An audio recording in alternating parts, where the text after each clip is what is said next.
Aunque usted no lo crea, no todo era encaje y bonitos vestidos. En la sola suposición o en el imaginario colectivo sobre la Edad Media, comienzan a aparecer hermosas mujeres en trajes de lujo con sus nobles caballeros, en los deliciosos banquetes y bailes de palacio.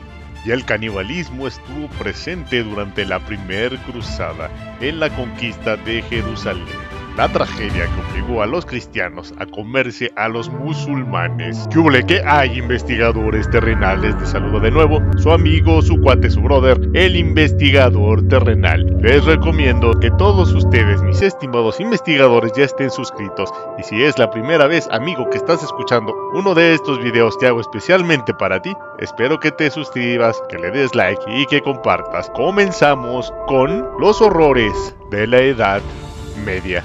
Hasta el siglo XI estas costumbres brillaban, pero por sus terribles condiciones insalubres como el vertido de fluidos en la calle y otras cosas por el estilo. En el mundo antiguo, el aseo constituía casi un culto. Se tienen referencias de que en los tiempos de la Roma antigua había bastantes baños públicos, pero con el advenimiento del cristianismo, todos los baños fueron cerrados inmediatamente por los justos, motivados por el hecho de que el desnudo era pecado y la leña en esos momentos era escasa y cara.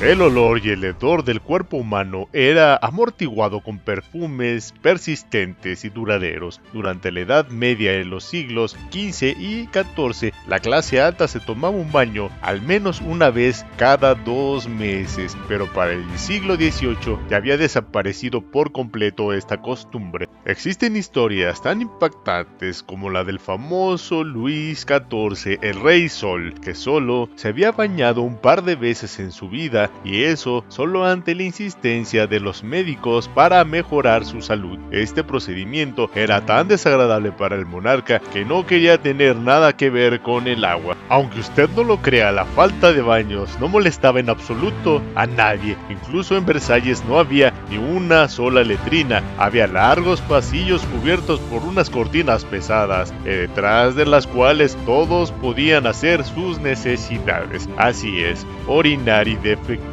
Incluso hoy en día se puede sentir el olor fétido en algunas de las áreas de ese palacio. Fue entonces cuando los perfumes adquirieron su mayor popularidad, diseñados de una manera muy potente y duradera para lograr apagar el olor y ese hedor tan particular de los cuerpos humanos. En los hogares, los desechos eran enviados directamente a la calle. Otro invento en ese momento eran los sombreros de ala ancha, que no eran un capricho de la moda, sino la necesidad de mantener una distancia con tus vecinos o conocidos para no ser infestado por piojos. A su vez, estos mismos sombreros te protegían de que no te cayeran los desechos que las personas arrojaban de las ventanas en los pisos superiores. Desafortunadamente, en la Edad Media el conocimiento de la medicina estaba en tan malas condiciones como la higiene. En el siglo XV la gente creía que la causa de todos los trastornos mentales se debía a la supuesta piedra de la locura que supuestamente ellos encontraban en la cabeza. Por lo tanto, para curarse había que pasar por una craneotomía. Estimado investigador terrenal, espero que aún continúes escuchando esta información sobre la Edad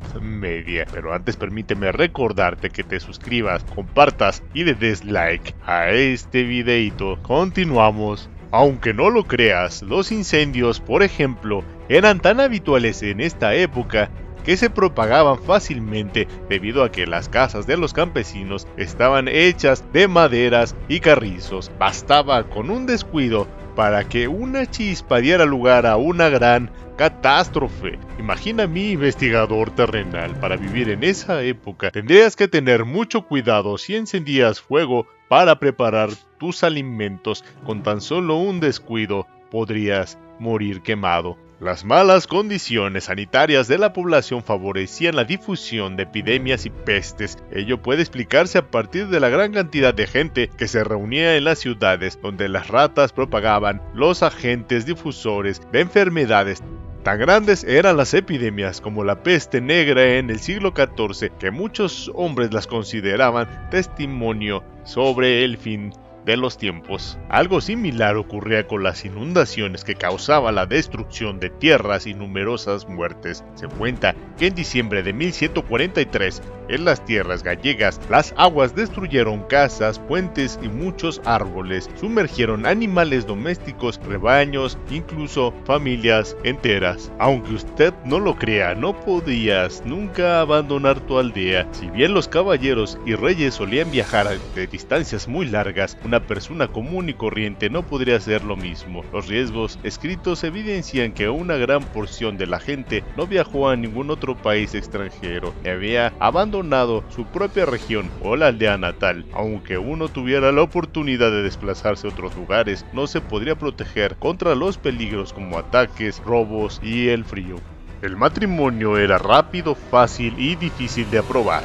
Planeados bien de antemano, los matrimonios eran diseñados usualmente con algún objeto político o financiero en la meta. La felicidad de una pareja no se consideraba nunca, pero entre la gente ordinaria las cosas eran más espontáneas. Aunque usted no lo crea, te podían enviar a la batalla solo con tus herramientas de labranza. La sociedad medieval era un hecho verdaderamente feudal. Una persona noble no solo requería impuesto a los plebeyos sin tierra, sino que también podría pedir que todos los plebeyos mayores de 18 años se alistaran en el ejército. Los señores feudales temían que sus aldeanos tuvieran fuerza, por eso eran enviados a las batallas sin preparación alguna y con escasos utensilios para guerrear. Las condiciones meteorológicas eran extremas en la Europa medieval. En el siglo XII era parcialmente brutal.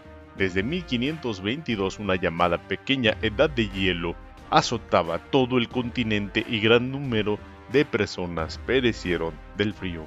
Sin duda, vivir en el campo era difícil en la Edad Media. Significaba que los cultivos podrían morir sin la lluvia de manera rutinaria y el pueblo aldeano moría de hambre también. La vida en las ciudades no era más amable, sobre todo para el pueblo ordinario. Queda decir que los ríos y los arroyos eran usados tanto para el alcantarillado como para el suministro de agua potable. Las epidemias, debido a ello, eran enormes porque las casas también estaban muy pegadas y las viviendas eran muy precarias. La muerte negra se extendió rápidamente por las ciudades europeas, reduciendo la población.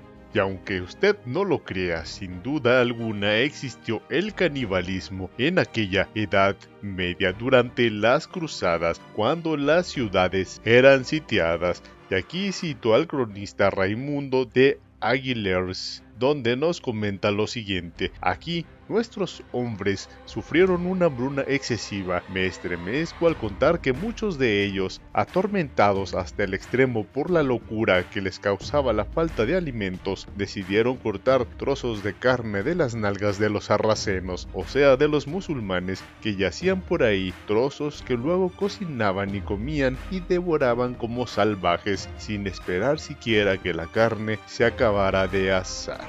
Otros tantos testimonios y crónicas sobre los cruzados que refieren a que la escasez de comida se tornó tan grave que algunos cristianos se comieron con gusto los cadáveres podridos de los sarracenos, que 3 semanas antes habían arrojado a los pantanos. Y pues bien, mi estimado investigador terrenal, esperando que esta información sea de tu agrado, no me queda más que despedirme, pero antes recordarte que te suscribas a tu canal y que nos comentes en la cajita de comentarios si este tema fue de tu interés y qué otros temas más te interesa. Se despide de ustedes su amigo, su cuate, su brother, el investigador terrenal. Hasta pronto.